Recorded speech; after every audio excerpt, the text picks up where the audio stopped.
After a major accident, a Marquette County woman isn't letting anything get in the way of her goal. A piece of equipment designed to help runners is helping her take one step at a time towards success. Local 3's Will Hunter has more.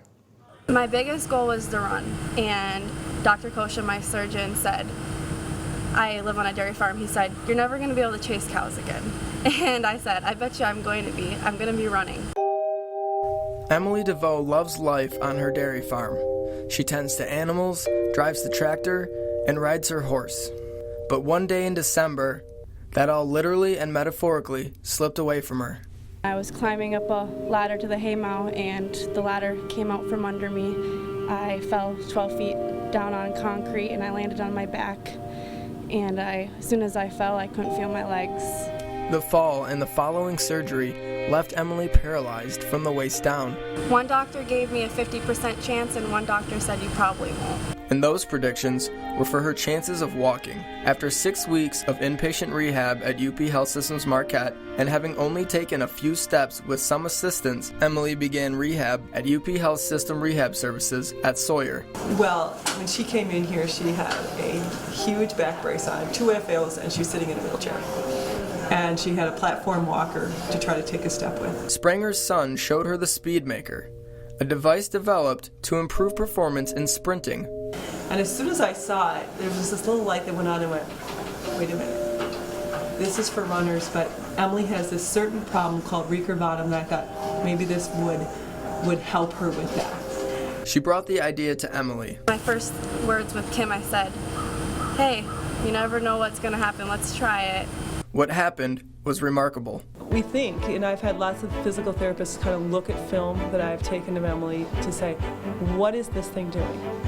And we think it does some co-activation of muscles. We think it's re-educating her muscles on how they're supposed to work. And with the Speedmaker, I can run with it. And without it, I can't run very good. I can take a few steps, but I'm running over a mile now with the Speedmaker. Spranger and DeVoe have even made custom adjustments to the Speedmaker. And we were kind of laughing about it, saying, hey, maybe we just invented something more to add to this, but we really did.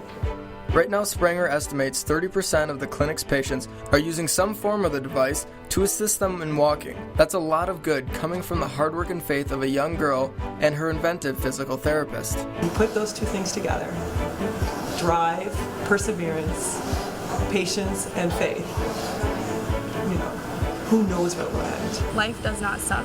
There always can be worse things that can happen, and you just got to make the most of it and just keep going. Just keep going every day, and if you work hard, you never know where you can be.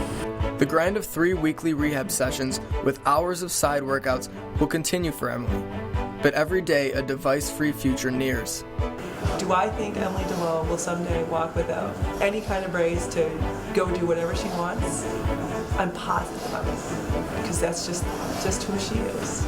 I've had a few bad days, but I've never had one full terrible day the last 7 months. I've never ever said, I'm not going to continue going, I'm not going to keep trying. And she will keep moving forward. She'll put her head down and work towards that day when she can return to the farm at full strength, to drive the tractor and to ride her horse. And if she so chose to, be able to chase after cows. The celebration